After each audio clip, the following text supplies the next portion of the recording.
inputs. Pooling layer, fully connected layer, output layer. So can we see at each of them? Any idea? Anyone wants to share something on CNN? If you have used anywhere in your projects, right? Basically, now my intention is like I have like few topics to be covered in the next 1 hour or so, and I want to go like an overview. I don't want to go in depth. Okay, so that tomorrow onwards it will be like today all fundamentals are covered, and tomorrow you can get started with the other topics. Okay, so basically, what is the convolution layer? Yeah, what is the convolution? Yeah, we'll put in slideshow. That will be better. Yeah. Yes. So what is the convolution? Convolution is a mathematical operation, right? Where you are multiplying two functions. That's it. Some f of x into g of x kind of convoluting. I think you must have learned in maths, right? Convolution is a mathematical operation where you are actually having two functions and you are trying to do a multiplication. Okay. So what happens basically in a convolution, right? I'll show you in a diagram. So you have a matrix, right? Any image. The best example is CNN is used in case of images, right? So image is nothing but a matrix of operations, correct? So you have an input matrix and we have a filter or a kernel that we can choose, right? The size of the kernel can be what? 3 by 3, 4 by 4, 5 by 5. It's a square kind of a kernel. What will happen is that the kernel will actually, if you are selecting a 3 by 3 kernel, right? It will actually go over every 3 by 3 possible matrix from the input matrix and it will perform a convolution. Correct? It will perform a convolution operation. And why is convolution nothing but a multiplication? Okay. Suppose for example if I am choosing 1 0 1 0 1 0 1 0 1 as my kernel matrix 3 by 3, right? So this will actually like a sliding window, it will slide across every 3 by 3 in this particular image and it will actually multiply 1 into 1 plus like sigma this thing into this thing. The corresponding elements will get multiplied and you will be getting that output. Like, that will be applied across this 3 by 3, 3 by 3. And for every application you have this entire matrix, right? Will be converted to that 3 by 3. Output will be that 3 by 3. And you will be only one number in this entire thing, right? Summation of all that, only one number you have. 4. It's applied here, you get 3. It's applied over the next one, 4, and so on. So just that multiplication. Okay, if you see in your signal processing from electrical students, right? Convolution is nothing but multiplication of two functions, f of x into g of x. So here if you see the kernel is applied to input image to get the convoluted feature. Okay, see here you can see a representation, visual representation of how it is happening. The filter, the yellow color filter is getting applied all possible 3 by 3 matrices and you got a convoluted feature. Okay, so without the beauty of this maths is that without losing any of the information present in the input matrix, you are able to get the convoluted feature. Okay, after the convolution, what is the next operation that we are performing? Convolution also, it can happen either in one channel or it is an RGB, right? Any image can be even having 3 channels, right? Every channel it will happen. It will happen across all the 3 channels and you get the output across all 3 channels. That's what they are showing here. Okay, red, green, blue. Whenever you have an image, it can be RGB components are there. There is nothing but matrices. You know, any image is nothing but a pixel value from 0 to 255. Okay, so you are applying your filter, either 3 by 3, 4 by 4, or 5 by 5 matrix over, and then you get your convoluted matrix across every channel, channel 1, channel 2, channel 3. That is what is happening here. So this is one of the first layer in your CNN. Okay, and where is the activation function applied and why is it applied? So there is the ReLU activation function that is getting applied. If you already see the output of the ReLU, right, what it does is any negative values will make it 0. All negative values will make 0 and anything positive, right, you take the positive out. So it's like a linear function. So all your output will be converted to a rectilinear linear function. Negative values become 0, other things will become like straight line there. That is the activation function that is getting applied by default in CNN. So if you look at this image, right, after the convolution and the rectilinear map, your output looks like that. Okay, so after the convolution layer, there is a pooling layer. So what is this pooling layer and what are different types of pooling that you apply? Okay, so once you get your convolution, you will have a matrix, right? say for example 28 by 28 or 256 by 256 matrix will actually get converted to a small one, 3 by 3 or 4 by 4. Among that, pooling is nothing but we want to reduce further, take only one particular thing in the entire thing. Okay, so that can be max or average of all the values or the maximum value in there. So max pooling they say, usually it is. So in all of this, right, you see that in all of that, right, you are applying that particular, say as also known as subsampling or downsampling. And it is responsible for reducing the spatial size of the convoluted feature. Upsampling and downsampling. Upsampling means you can increase the size or you can reduce the size using the pooling. Upsampling is like, yeah, increasing the size or decreasing the size of that. Okay, so that is Subsampling. yeah, subsampling or downsampling. Subsampling means you have a sample, a subset of that. So that is what is subsampling. So what we are doing is like there are this is to decrease the computational power required to process the data by reducing the dimensions. Okay, there are two ways in which you can do the pooling, either a max pooling or an average pooling.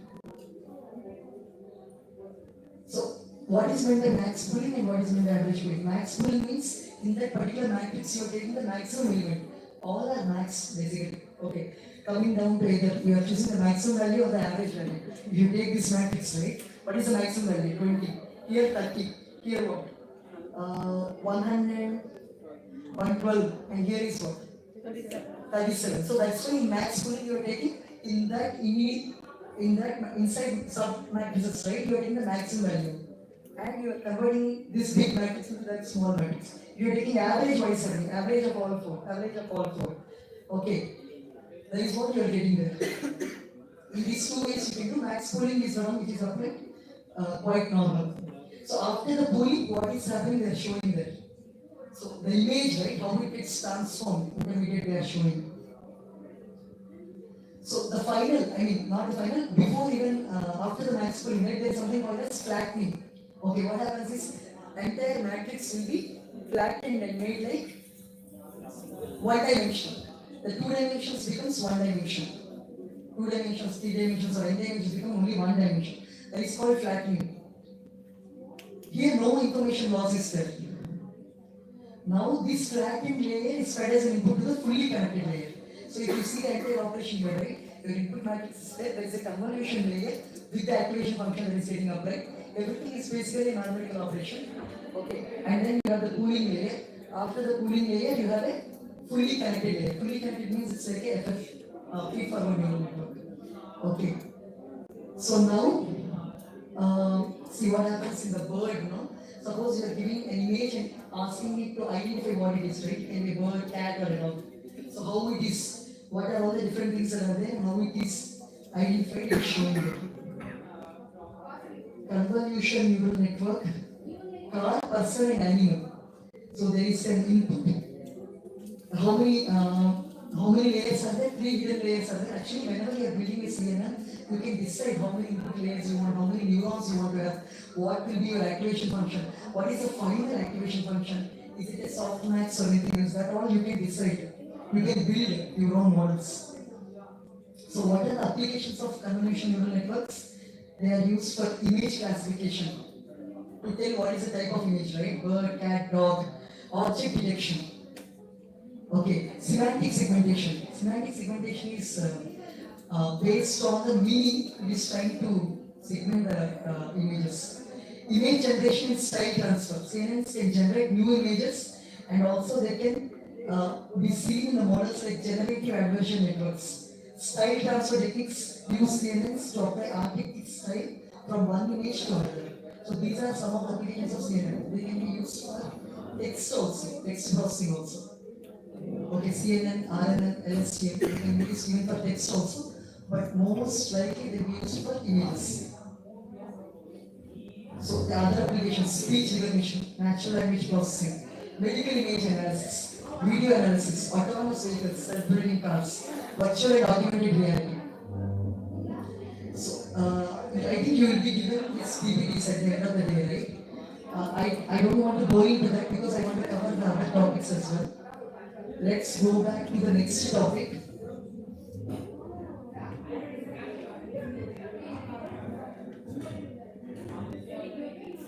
we'll look at one of the important techniques, logistic regression.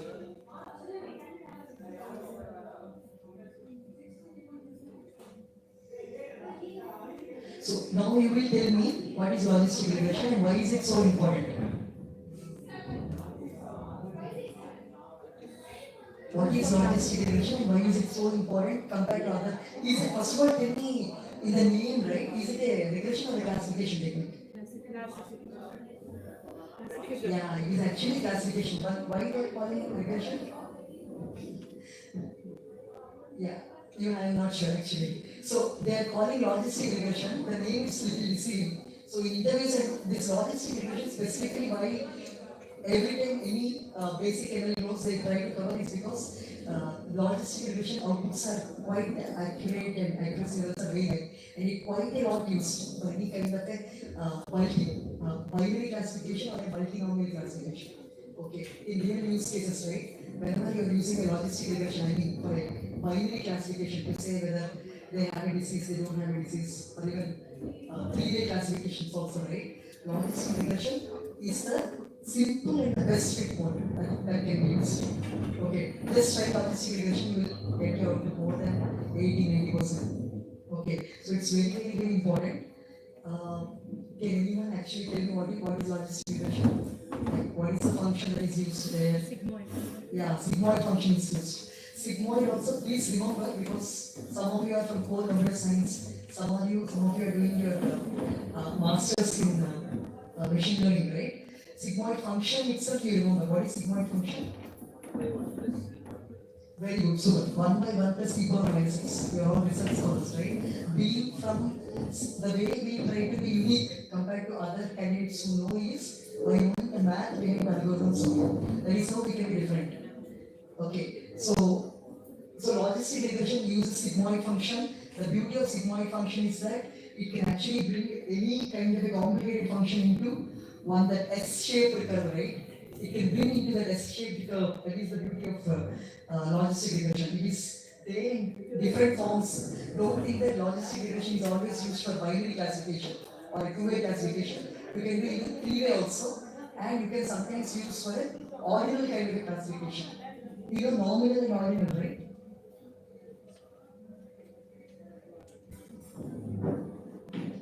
Okay, so whatever I told here is logistic regression, sigmoid function. I'm actually looking for a graph. Okay, what is an ordinal value and what is a nominal value? Anyone? It's the type of variables that I'm referring to. Okay, when your x, what is a continuous variable? When x is having decimal points, right? And what is discrete? What is a discrete? When your x is having integer values, discrete, and it's like at certain points of time, discrete value. It's not continuous. There is something called as nominal and ordinal. What is nominal? What is ordinal? Your x can be nominal or it can be ordinal. I thought you know actually. No, okay. So nominal, ordinal means they are coming under categorical. Okay, that is means the number or the variable does not hold any numeric values. No numeric at all. It will be something like an male, female. Okay, male and female is nominal. Okay, when I say low, medium, high, that is ordinal. So the difference is that in ordinal, though both are coming under categorical, ordinal will have an intrinsic, like low, less than medium, less than high, intrinsic ranking within itself. Okay, but nominal doesn't. Both are equally likely, male, female. Okay, so that is all. Like say for example, we are trying to rate 5-star rating, 1 to 5 star for any app, right? So that 1, 2, 3, 4, 5 stars, is it nominal or ordinal? Yeah? Very good. Ordinal. Whenever you have a, implicitly there is an order in that. Which means that if you want the machine to understand like, okay, so 1 is less than 2 is less than 3 is less than 4 is less than 5. Okay, it comes under ordinal, order.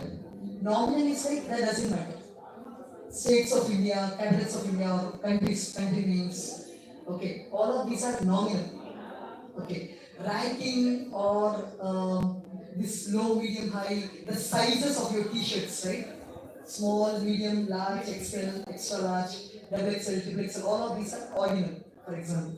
So that is very, very important. So logistic regression is used for binary classification, where your output is yes or no, or it can be used for multinomial.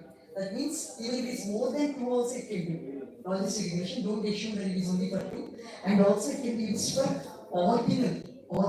When your output variable is a categorical variable and it is ordinal, it can be used. So assumptions of a logistic regression. Independent variables, binary dependent variables, linear relationship between independent variables in log ops, no outliers, large sample size. Actually, every algorithm, you need to understand what are the assumptions and limitations that you are saying. How is the distribution of your data? We are always assuming that our data is following central limit theorem and then the data is normally distributed, bell curve.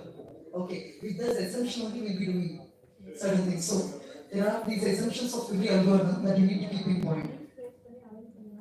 So here they are explaining how exactly logistic regression works at a very high level, right? So you have an input matrix and your output will be either 0 or 1, yes or no, or class 1, class 2. And the multilinear function, say, let us take a very simple example, right? In any neural network, I told you, sigma I equal to 1 to n, xi into w. X is the input, w is the weights, plus b bias. Okay, that is what is here. Sigma I is equal to 1 to n, wi into xi, where w is the weights, x is your inputs, b is the bias. Okay, you are calculating this z value.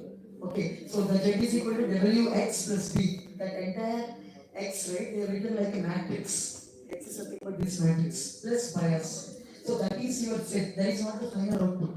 There is more. Okay. So what is it? Now after you get your z, right? After you have a summation of all the input multiplied by the weights, then you will have to pass that through your activation function, which is nothing but your sigmoid. Sigmoid is 1 by 1 plus e power minus x. So you are, see here, 1 by 1 plus e power minus z, because that z you will pass here. Whatever output you are getting out of this, the beauty of sigmoid function is that S-shaped curve. Okay, you are able to put it in that particular. So always the values lies between 0 and 1, the output of the sigmoid. When you are giving there, right? See, it's all a positive value and it lies between 0 and 1. So it is like a probability function. Correct? The output of the sigmoid is a probability function which lies between 0 and 1. So you can fix your threshold. Usually you will fix your threshold to be 0.5 and then you will say anything greater than 0.5 is 1 and anything less than 0.5 is 0. So that is how you equate. Sigma of z tends to 1 and it tends to 0 is always bounded between 0 and 1. So this is how you are given. Probability of occurrence of an event, probability of occurrence of the negation of the event is 1 minus that. P and P dash. Okay. So this is the main, you have to always, whenever you have logistic regression, sigmoid should come into your mind. We are using a sigmoid function.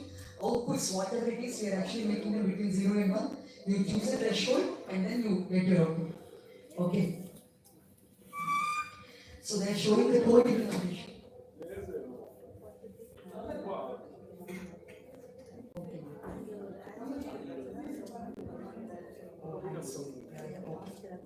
Sure.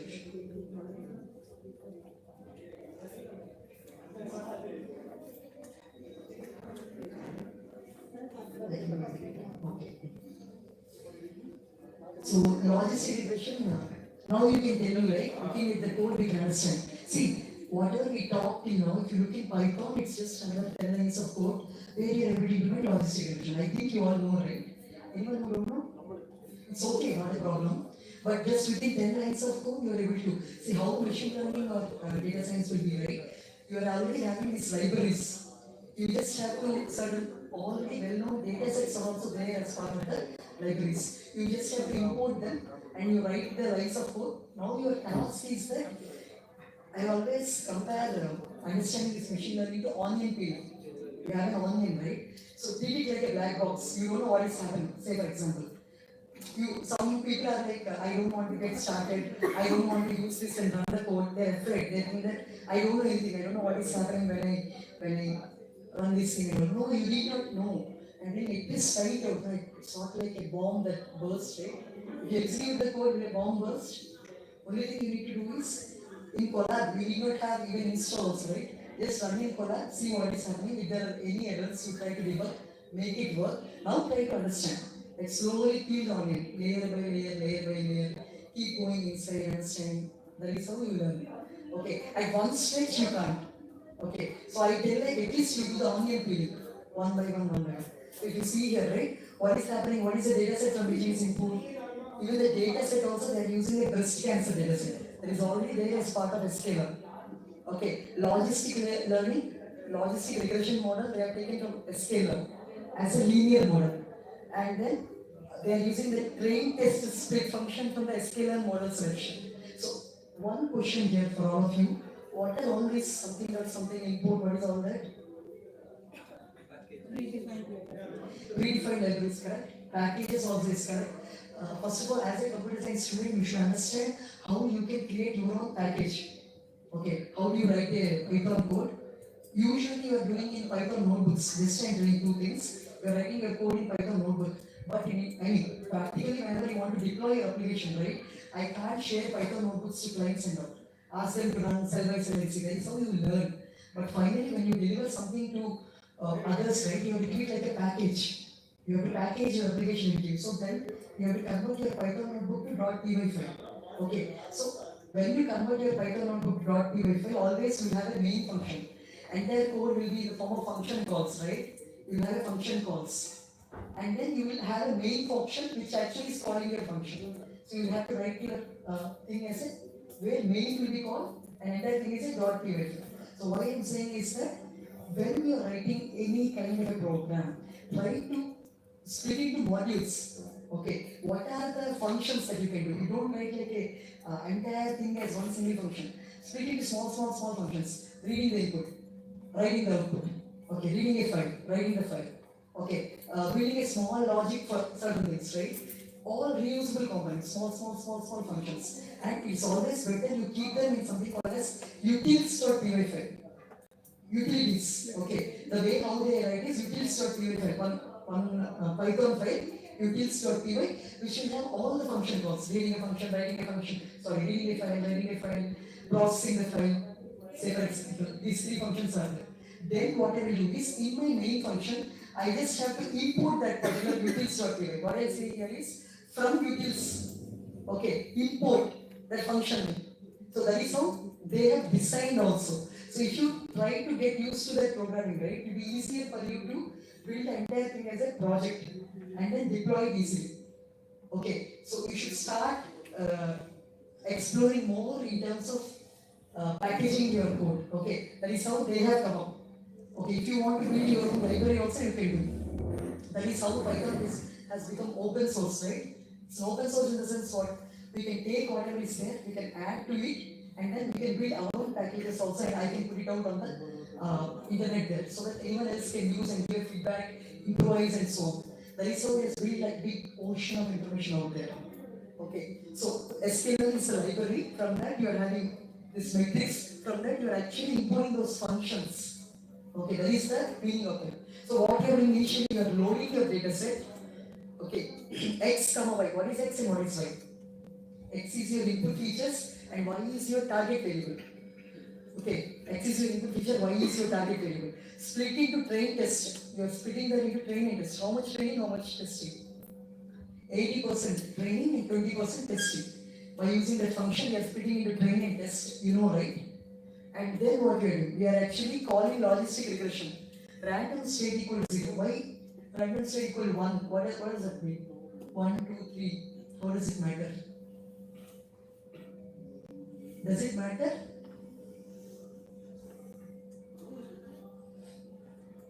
Random state equal 1, 2, 3.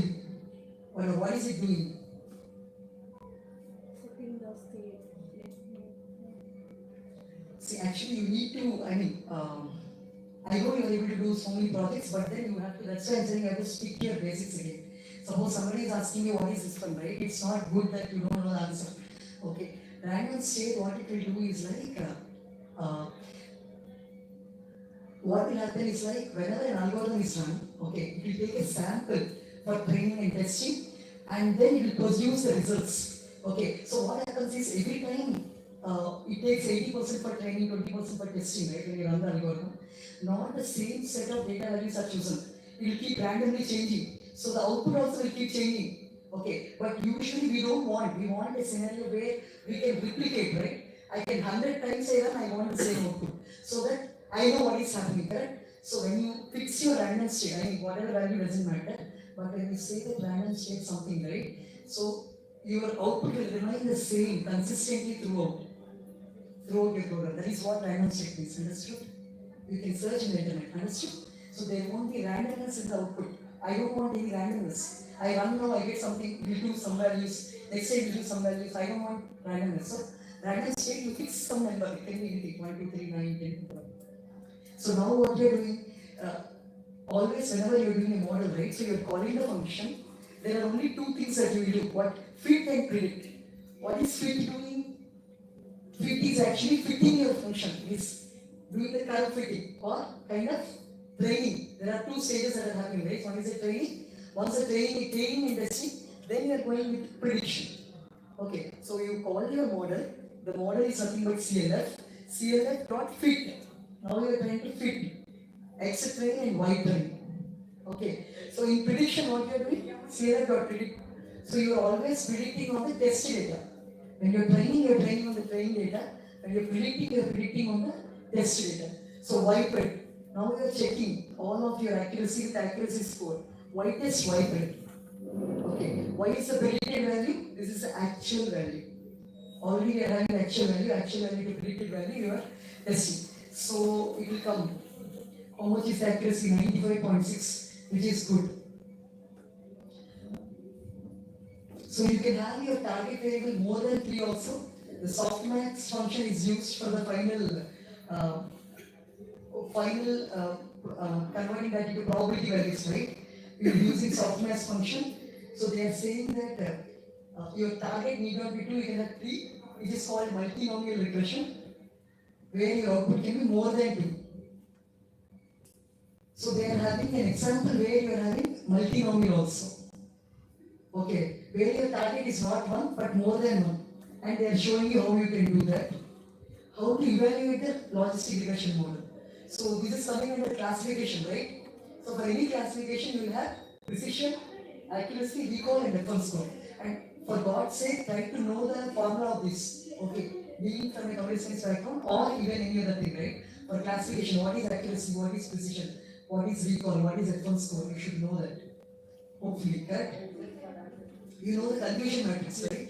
So accordingly, what is actual versus predicted? So based on that, you are getting true positive, true negative, false positive, false negative. Based on those, you are actually getting all of these formulas: accuracy, precision, recall, and reference score. So try to know that. I think there is a collab activity here. What is the time? I think we have more time. So you will do this when I give you a break around 2:45. Is that okay? Like I try to send this in the not some of you, if you don't mind, right? Next you can share this like in the chat here later. And I go on a break and then you can start. Do you have laptops with you or you don't have? Oh, you don't have, right? Okay. Okay. So let us see. Maybe you can use the lab. I don't know. You can use the lab, right? Maybe that should be better.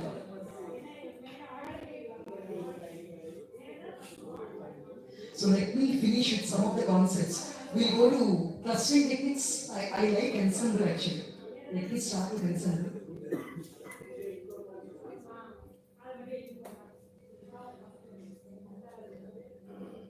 So before I start, again I have a question. What is ensemble learning?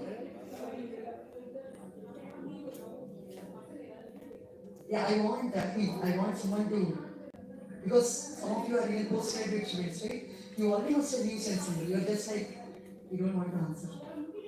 Or you, either two cases, you don't want to answer, or you don't know. What is it?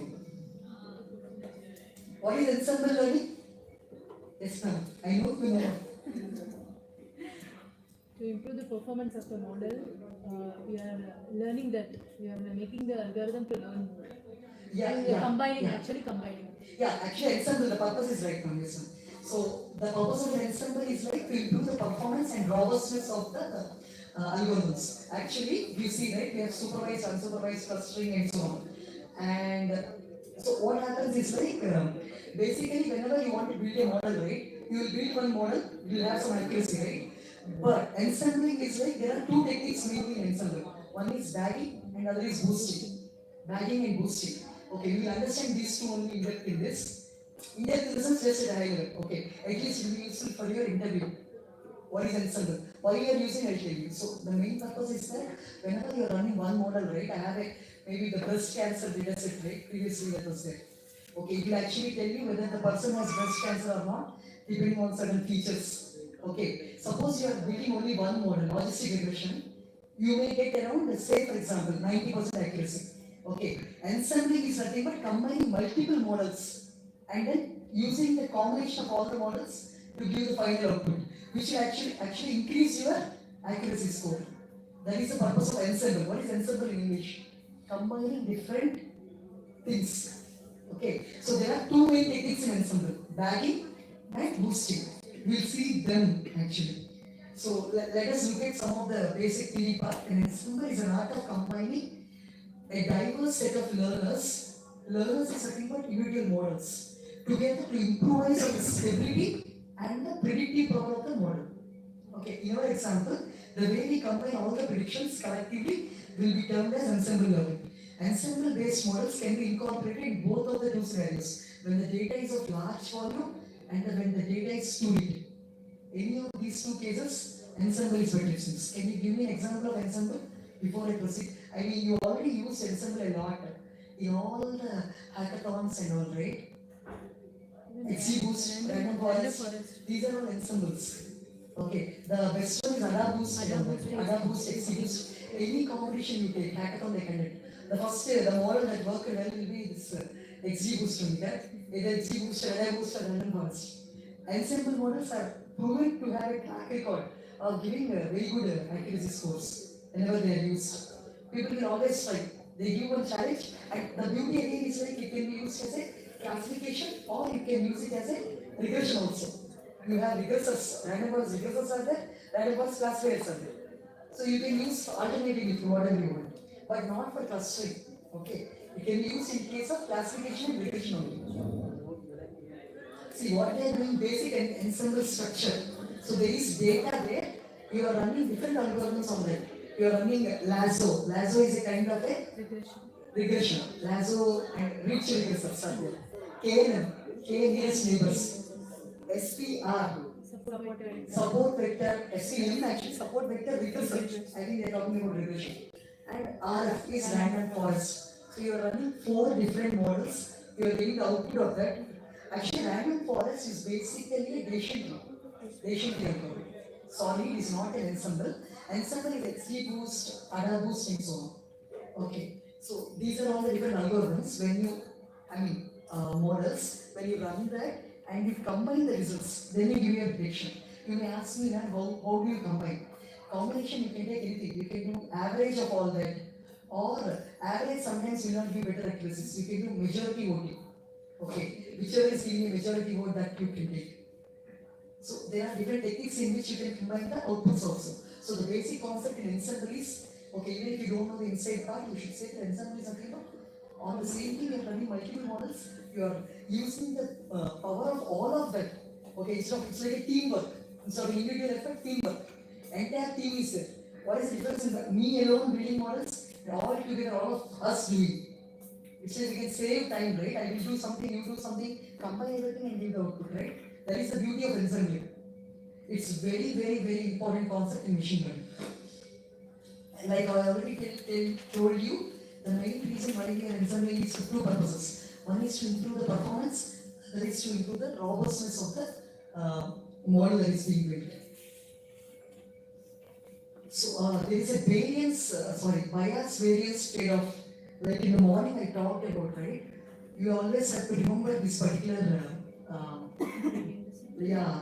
So down below you have the model complexity. As the model complexity increases, right? What is happening to the error? Okay. So as the model complexity is increasing, there is a bias variance trade-off here. Okay, you should understand what is bias and what is variance. Anyone? You should be able to, that is very, very important. Again, these are all basics. Okay, and very, very good, important, fundamental interview questions. See, in Capgemini, although I'm having 17 years of experience, I'm actually doing a lot of interviews also. I'm hiring freshers and senior professionals also. But there are certain fundamental questions that we keep asking every time. One of that is bias variance only. What is the bias variance figure? What is bias? How do you explain that? How do you reduce the bias of the model? Okay, what is a trade-off? Trade-off means if bias is reduced, right? Ideally, what should happen? You can't have both. Okay, one you have to sacrifice for the other. So you should pick between the other. First of all, you need to understand what is bias, what is trade, what is variance. So how I remember is in the internet, right? If you give in Google bias variance, I always remember that.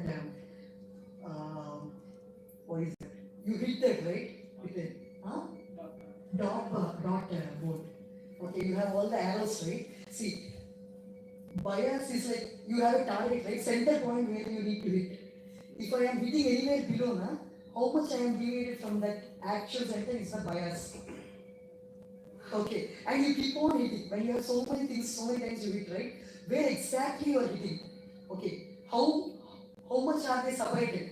Okay, if you are whatever you are hitting, all the arrows are going to one particular place, variance is less.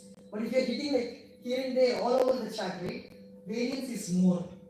Okay, bias is like the target red mark where you are hitting. Are you hitting inside that, below that? How much distance? Anyway, that is the bias. If you see in the internet, you can see later. I want to give you like a homework. How much distance are you hitting from the actual target is the bias. Variance means when you are hitting 10 times, 20 times. Okay. How near are all of your projections there? Are they all grouped together? Singly, the variance is less. If you are doing it like everywhere, all over the chart, variance is more. Always there is a trade-off. If you want to hit there itself, if you want more, you want to reduce your bias, always you need to reduce your bias. But then variance can increase. Ideally speaking, bias and variance should be as minimum as possible. But if you try to reduce one, the other will increase. That is the problem. That is what is called as a bias variance trade-off. When you try to increase the complexity of the model, right, the error and all will come down at a point. But at one point, if you want low variance, bias will increase. That is the problem that they have. So there is one particular point where you need to stop, where you are having an optimal value of bias and variance. That's it. That is what best you can do. So in an ensemble model, this needs to be taken care. The bias variance trade-off has to be taken care. Okay, so they are saying here, you see, overfitting and underfitting every time. Whenever you participate in any competition, right? Now also recently, we conducted a hackathon in our own department. When they build a model, okay, without, suppose if I am coming as a judge, right? First question I will ask is, okay, how did you take care that your model is not underfitted? How did you take care to see that your model is not overfitted? These two questions are there for sure. Okay, underfitting and overfitting are also related to bias and trade-off. Now you read here. Normally, as you increase the complexity of your model, you will see a reduction in error due to the lower bias in the model. However, this only happens till a particular point. As you continue to make your model more complex, you end up overfitting your model. Hence, your model will start suffering from high variance. Okay, so a champion model should maintain a balance between these two type of errors. This is known as a trade-off management of bias errors. Ensemble learning is one way to execute this trade-off analysis. Okay, so always whenever you build a model, go for a competition, you just try to answer that one question. What did you make sure to see that your model is, you are getting 99% accuracy? Okay, the question they ask is 99% is overfitting. Okay, how did you make sure? How can you tell me, guarantee that your model is not overfitting? Even for research scholars also. Whenever they build a model, they ask this question, correct? How can you make sure that you are not overfitting? How can you make sure that you are not underfitting? This needs to be taken care. There are different techniques for ensembles also. There is this unweighted voting, weighted voting, and stacking. Okay, so I will put you very simple. I don't want to complicate things. I have seen this one, yeah. I think compared to this, because I have little less time, I want to go with one diagram that is there here, which is very good. Oh, Adabuta on this one, I think, yes. Okay. I don't know if you're able to see. Oh, you're not able to see? Oh, yeah. Sorry. Yeah, here I think this is a very good one for me to explain the difference between bagging and boosting. There are two different ensembles. One is a bagging, one is a boosting. Okay, now I will leave it to you. Tell me what is the difference. This is the entire gist of the entire presentation. What is bagging and what is boosting? Normally, whenever you are doing machine learning, you have your one model that is running, you are getting the output. But in both the bagging and boosting, the thing is you are running multiple models. Okay, and you are combining the results. How you are doing is the question. If you take bagging, right, what you are doing is, see, parallel execution. That means what it is doing, actually, okay, you have a data set, right? They are actually dividing your data set into three, say for example, three parts. We divide into n number of partitions also. Divide your data set. Say for example, there are 1,000 records. Okay, make it into four partitions. 250, 250, 250, 250. First 250 you give to a model. Parallelly, under 250 you run another model. Under 250 another model. Under 250 another model. You combine the results of all the four models. Anyway, averaging or majority voting, however, and you are giving the output. That is called bagging. So we say parallel operation. It's a parallel operation. What is boosting?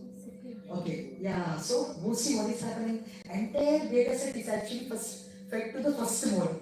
You are getting an output. The output of the first model is given as an input to the second one, second model.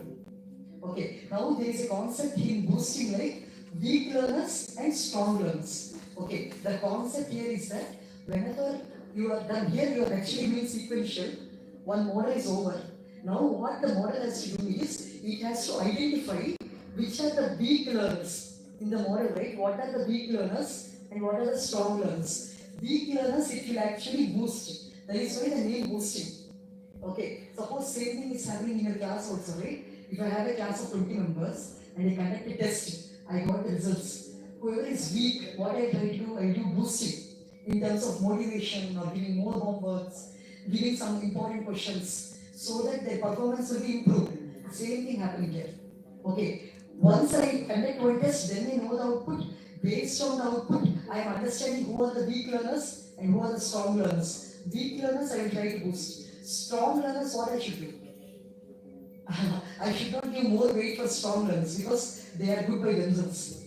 Okay, so that is what is happening here. But anyway, your way will be different here because strong learners, they will try to see that they get dream companies and so on. But here, strong learners, how we are doing that, the algorithm is taking care through weights only.